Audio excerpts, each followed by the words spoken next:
Now what that means as far as install is that you want to make sure that you're putting it in, it's got to be a wet paver, so it has to be wet, totally opposite than a polysand, right? Polysand, it's dry, you're sweeping it, you're compacting it. This one you're actually compacting first to make sure the pavers are set and ready, and then you're putting in the easy joint after you've wet the pavers and going into the joints.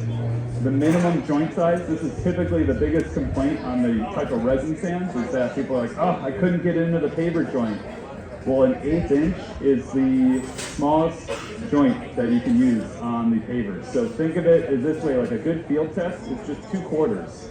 If you have 2/4, I know everyone's just got cards, so I need to start thinking in credit cards, maybe 2 credit cards, but really it's 2/4. If you can get the 2/4 in the joint, that is over an 1/8 inch. That is easy joint acceptable. People ask, how wide can you go? It's infinite. You could have a 6-inch joint, 8-inch joint. It hardens up no matter what. So it's a really cool product.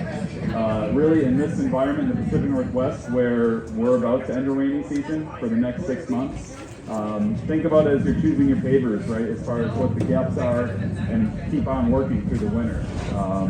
As long as that base is not a rat slab or a piece of concrete that doesn't drain, as long as it's a drainable base, typical sand, quarter minus, like that's, you're going to want to, typical edge restraint to keep everything in, but you can use this on everything. It's been out in Europe for 30 years now, so it's a time-tested product, and it's available here at Western Interlock. So they stock a few different colors of Easy Joint.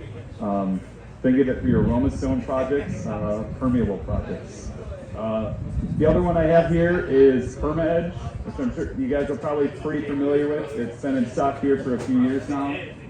It is a concrete edging with fibers and with the different fumes and additives that make it 700% more flexible than standard concrete and 70% more permeable than standard concrete.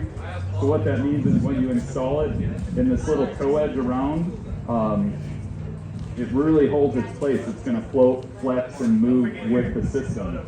It's not meant to be this barrier that's going to, that the materials are going to move at different rates, like different materials, like this is all, your patio is made of all of the aggregates and concrete.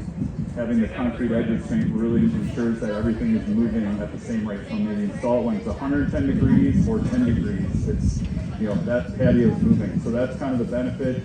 Another part where Perma Edge really sees its fit is if you're doing anything with a open grade system, right? So we think Phil had talked about that. Where, if you're trying to put spikes into open grade with no fines, there's nothing for the spikes to hold on to. So if you ever get into that system, you need to use a different system like Perma Edge. It's really simple. They come in these buckets, all weather, so you can leave it on the job site in the rain all the time. It just takes 1 gallon for 1 bucket, mix it up. Should be like a thick oatmeal, scoop it in, crawl it in along the edge, just an inch up. It works great. But I'll pass the mic here. I know you guys are busy, and stop over if you have any other questions over here. Thanks for coming.